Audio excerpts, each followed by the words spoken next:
പൊന്നുരുളിയിലേക്ക് എല്ലാവർക്കും ഒരിക്കൽ കൂടി സ്വാഗതം. ഈ കുരുമുളക് കൊണ്ട് നല്ല ഒന്നാന്തരം ഒരു പെപ്പർ ചിക്കൻ ആയാലോ? ഇന്ന് പെപ്പർ ചിക്കൻ റെസിപ്പിയാണ് ഞാൻ നിങ്ങൾക്കായി കാണിക്കുന്നത്. എൻ്റെ ഈ പെപ്പർ ചിക്കൻ റെസിപ്പി നിങ്ങൾക്ക് ഇഷ്ടമായാൽ ട്രൈ ചെയ്ത് നോക്കുകയും എൻ്റെ ചാനലൊന്ന് സബ്സ്ക്രൈബ് ചെയ്ത് സപ്പോർട്ട് ചെയ്യുകയും ചെയ്യണമെന്ന് അഭ്യർത്ഥിക്കുന്നു. അപ്രോക്സിമേറ്റ്ലി 1 കിലോ ചിക്കനാണ് ഞാനിവിടെ കഴുകി വൃത്തിയാക്കി വെച്ചിരിക്കുന്നത്. ചീനച്ചട്ടിയിലേക്ക് 2-3 ടേബിൾ സ്പൂൺ എണ്ണ ഒഴിക്കുന്നു. ചൂടായ എണ്ണയിലേക്ക് 1/2 ടീസ്പൂൺ പെരിഞ്ജീരകം ഇടുന്നു. എന്നിട്ടത് പൊട്ടിയ ശേഷം അതിലേക്ക് കനം കുറച്ച് ചെറിയ നീളത്തിൽ അരിഞ്ഞു വെച്ചിരിക്കുന്ന ഒരു 1.5 ഇഞ്ച് നീളമുള്ളൊരു ഇഞ്ചിയും 5 വലിയ അല്ലി വെളുത്തുള്ളിയും ചേർക്കുന്നു.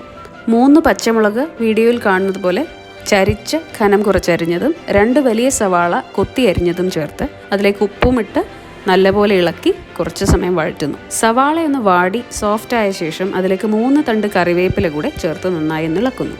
ഇഞ്ചി, വെളുത്തുള്ളി, സവാള എന്നിവയുടെയൊക്കെ പച്ചമണം മാറി അത്യാവശ്യം നന്നായി വഴണ്ട് സോഫ്റ്റായി. ഇനി ഇതിലേക്ക് പൊടികൾ ചേർക്കാം. 1/2 ടീസ്പൂൺ വീതം മഞ്ഞൾപ്പൊടിയും ഗരം മസാലയും ചേർക്കുന്നു. ഇനി 1 ടീസ്പൂൺ മല്ലിപ്പൊടിയും 2 ടേബിൾ സ്പൂൺ ഫ്രഷായി പൊടിച്ച കുരുമുളകും ചേർത്ത് 2 മിനിറ്റ് വഴറ്റുന്നു.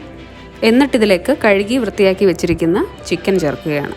ചിക്കൻ ചേർത്ത് നല്ലപോലെ കൂട്ടി ഇളക്കി യോജിപ്പിച്ച് അതിലേക്ക് ചിക്കൻ വേവാൻ പാകത്തിന് വെള്ളവും ഒഴിച്ച് അടച്ചു വെച്ച് വേവിക്കുന്നു. നല്ല സ്പൈസി ആയിട്ട് കഴിക്കാനാണ് ഇഷ്ടമെങ്കിൽ ഒരു 1/2 ടീസ്പൂൺ മുളക് പൊടി കൂടെ ചേർക്കാം. ഞാനിതിൽ ഒട്ടും മുളക് പൊടി യൂസ് ചെയ്തിട്ടില്ല. കുരുമുളകിൻ്റെ രുചി തന്നെയാണ് ഇതിൽ മുന്നിൽ നിൽക്കുന്നത്. പെപ്പർ ചിക്കൻ ഡ്രൈ ആയിട്ടാണ് ഉണ്ടാക്കാൻ ഉദ്ദേശിക്കുന്നതെങ്കിൽ കുറച്ച് വെള്ളം ഒഴിച്ച് അടച്ചു വെച്ച് വേവിച്ചാൽ മതി.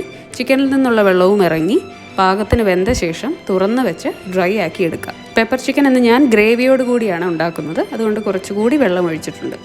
മീഡിയം ഫ്ലെയിമിലാണ് അടച്ചു വെച്ച് കുക്ക് ചെയ്യുന്നത്. ഇടയ്ക്കിടയ്ക്ക് തുറന്നൊന്ന് ഇളക്കുന്നത് നല്ലതായിരിക്കും. ഒപ്പം ഉപ്പും മറ്റും പാകമാണോ എന്നൊന്ന് പരിശോധിക്കുക. ആദ്യം ചേർത്ത ഉപ്പ് എനിക്കിവിടെ വളരെ കറക്റ്റാണ്. അതുകൊണ്ട് ഞാൻ വീണ്ടും ചേർക്കുന്നില്ല.